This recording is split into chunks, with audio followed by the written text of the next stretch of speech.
बच्चों, स्वागत है आपका एबी क्लासेस। मैं आशीष सर आपके लेकर आज एक नया टॉपिक आया हूँ। इंग्लिश में कैसे लाएं 90 प्लस अंक। बच्चों, इंग्लिश जो है, इंग्लिश में आप जानते ही हैं, क्लास 10th के बच्चे, इंग्लिश जो क्लास 10th के बच्चे जानते हैं कि इसमें जो सिलेबस है, एक है प्रोज, एक है पोइट्री और एक है क्या, सप्लीमेंट्री और एक छोटा सा पोर्शन और है, और वो है क्या दोस्त बच्चों, ग्रामर। बच्चों, सबसे बड़ी बात है प्रोज की। बच्चे ये करते हैं कि ज़्यादा इसके लिखना भूल जाते हैं। तो बच्चों, प्रोज के लिए मेरे पास एक बहुत ही बढ़िया आइडिया है आपके लिए। नंबर लाने के लिए सबसे बेहतरीन आइडिया है कि बच्चे अगर कोई भी चैप्टर्स हैं, जैसे इस बार तो काफ़ी चैप्टर्स हटा दिए गए हैं इंग्लिश के सिलेबस से, तो प्रोज में सबसे पहले है कि आप प्रोज जो है उसको, कहानी को सुनिए।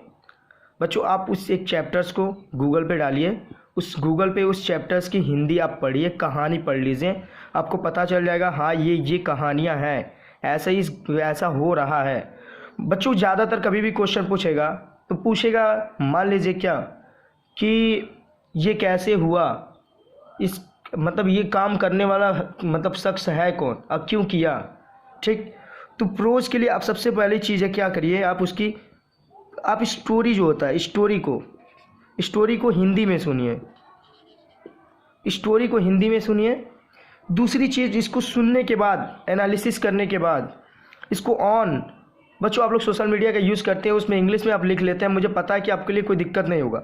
उस स्टोरी को सुनने के बाद आप उसको क्या कीजिए, ऑन हैंड रिटेन, उसके क्वेश्चंस के जवाब अपने आप से दीजिए। बच्चों, अगर कोई पूछ ले कि मान लीजिए फुटबॉल का खिलाड़ी है, आपके चैप्टर में है कि फुटबॉल के खिलाड़ी कौन, कोई प्लेयर का नाम है, पोलो कोई खिलाड़ी है, मान लीजिए उनका प्लेयर है फुटबॉल के, तो पूछता है इस फुटबॉल के खिलाड़ी हैं कौन। तो आप अगर उस कहानी को सुने हैं तो आपको लिखने में क्या होगी, कोई दिक्कत नहीं होगी बच्चों, क्योंकि अधिकतर जो आंसर होते हैं वो क्वेश्चन से ही बिगेन होते हैं, शुरू होते हैं। आप क्वेश्चंस में देखेंगे, कभी पूछता है who is the writer of this book, तो क्या होता है उसमें दिया है the writer of this book was, आप उसके नाम लिख दीजिए, लिखने में कोई दिक्कत नहीं। दूसरी चीज़ है बच्चों पोइट्री। मैं पोइट्री की तरफ थोड़ा ध्यान दिलाऊंगा आपको। पोइट्री में बेटा होता है एक सेंट्रल आइडिया। बच्चों, आप ध्यान दीजिए, सेंट्रल आइडिया जो चीज़ है ये बहुत ही इंपॉर्टेंट चीज़ है। आप किसी पोइट्री का नाम मान लीजिए, याद कर लीजिए। आप मान लीजिए आपके चैप्टर में 7 चैप्टर हैं पोइट्री के। बच्चों, आप उस चैप्टर के 7 सेंट्रल आइडिया बस पढ़ लीजिए, आपको पूरे पोएम पढ़ने की ज़रूरत नहीं है। उस 7 सेंट्रल आइडिया को पढ़ने के बाद उस चैप्टर के कौन राइटर है, और चैप्टर के नेम ऑफ दिस चैप्टर्स, मतलब आप ये सब चीज़ें बच्चे करते हैं, उस चैप्टर के नाम, सेंट्रल आइडिया। और इसके बाद आप होता है ना कि आप कभी देखते हैं कि कभी इंग्लिश का एक पैसेज आया आपकी बुक से और बोलता है इसको मतलब क्या कीजिए, इसके आंसर दीजिए, मतलब उसके किस तरीके से लिखेंगे। तो आप लिखते हैं ना रेफरेंस, कॉन्टेक्स्ट, फिर एक्सप्लेनेशन करते हैं। तो बच्चे, रेफरेंस में क्या करेंगे आप, नेम ऑफ दिस चैप्टर्स और राइटर के नाम। ठीक, कॉन्टेक्स्ट जो होगा उसका, उस कॉन्टेक्स्ट में बच्चों सेंट्रल आइडिया का छोटा सा एक पार्ट आप लिख दीजिए, शुरुआत के 2 लाइन। लिखने के बाद इस पूरे सेंट्रल आइडिया को उसमें भर दीजिए।